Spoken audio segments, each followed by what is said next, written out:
आज का विषय बहुत विशेष और हर व्यक्ति के लिए आवश्यक भी कि हम अपना जो रूटीन का पूजा पाठ है वो किस तरह से करें।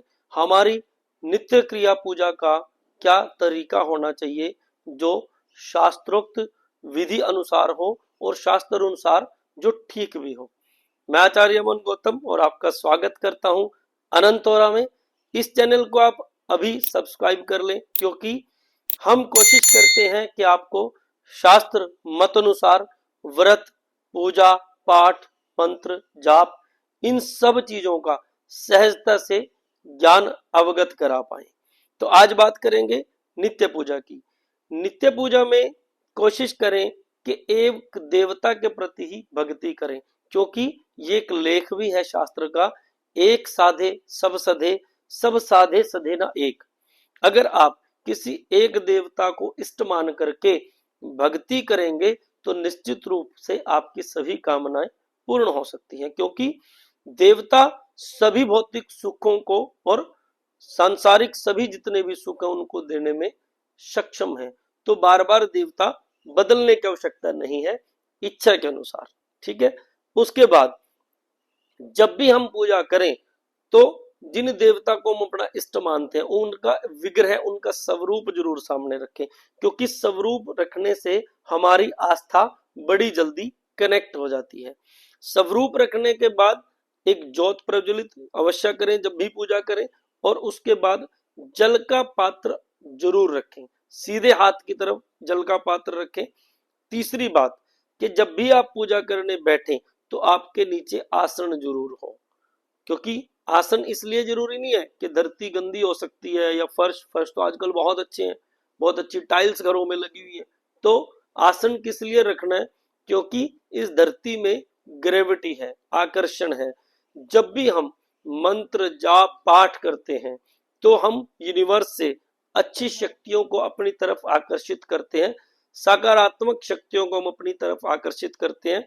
अगर आसन हमारे और धरती के बीच में नहीं होगा, वो सभी एनर्जीज धरती में चली जाएंगी। तो उससे क्या होगा कि कुछ समय के लिए तो हम रिलैक्स रहेंगे, कुछ समय के लिए तो लगेगा कि हाँ हम रिलैक्स फील कर रहे हैं, हमने मंत्र पाठ किया, जाप किया, स्तोत्र पाठ किया।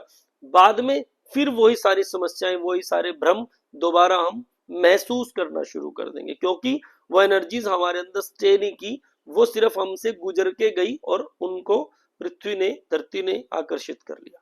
तो आसन इसलिए रखना आवश्यक है। जब भी पूजा करें, पूजा करने के बाद जब आपकी पूजा संपूर्ण हो जाए तो जिस भी देवता के निमित्त आपने पूजन किया, आप संस्कृत नहीं जानते, हिंदी में ही बोल दें कि मेरे द्वारा की गई पूजा मैं इन देवता को अर्पण करता हूं। सपोज करो आपने भगवान शिव के निमित्त कोई पूजन किया, स्तोत्र पाठ किया, जाप किया, तो आपने अपने जल पात्र से जल लेना है और बोलना है कि मेरे द्वारा किया गया यजन पूजन मंत्र जाप स्तोत्र पाठ जो भी है वो मैं भगवान शिव को अर्पण करता हूं। ऐसा बोल करके नीचे पृथ्वी पर या फिर कर्म पात्र में एक पात्र होता है त्रष्टा, प्लेट जैसी चीज होती है, उसके अंदर आप अर्पण के निमित्त जल छोड़ दें, और उस जल को छोड़ने के बाद थोड़ा सा जल अपने आसन पर गिराएं और बोले स्वस्ति शक्राय नमः। वो जल लेकर के तिलक अपने मस्तक पर उस जल से तिलक कर लें, ताकि जो एनर्जी आपने जनरेट की, जो ब्रह्मांड से आपने मंत्रों द्वारा एनर्जी खींची है, वो आपकी सिक्स सेंस में, आपकी इंद्रियों में स्थापित हो जाए, लॉक हो जाए आपकी बॉडी में। तो अगर इस प्रकार से आप पूजा करते हैं तो पूजा का संपूर्ण फल आपको मिलता है। कोई भी नियम इनमें ऐसा नहीं है जो बहुत मुश्किल है या फॉलो नहीं किया जा सकता, क्योंकि ज्योत बहुत सुलभ है, जल का पात्र रखना बहुत सुलभ है, आसन रखना बहुत सुलभ है। आसन पूजन करने के बाद और सब चीजें समापन के बाद देवता को अगर अर्पण करना है बहुत सुलभ है। तो इनमें कोई भी चीज ऐसी नहीं है जिसके लिए बहुत ज्ञान का विस्तार करने की आवश्यकता है या फिर आपको बहुत ज्यादा कुछ पढ़ने की आवश्यकता है। तो इस सरल विधि से अगर आप अपना यजन पूजन प्रतिदिन का करते हैं तो निश्चित रूप से आपको अपने जो मनोवांछित कामनाएं हैं वो पूर्ण करने का लाभ मिलेगा। ठीक है। अगर आप इस विधि को कहीं ना कहीं गलत कर रहे हैं। अभी तक आपको इस विधि का ज्ञान नहीं था, अगर आप इसको गलत करते आ रहे हैं और आपको लग भी रहा है कि हाँ मुझे इतना समय हो गया है पूजा पाठ करते, बट इस पूजा पाठ से मुझे कुछ विशेष कामनाओं की पूर्ति नहीं हो पा रही है, तो अपने तरीके को चेंज करके देखें। विद इन 40 डेज आप महसूस करेंगे कि वाकई में चीजें चेंज हो रही हैं।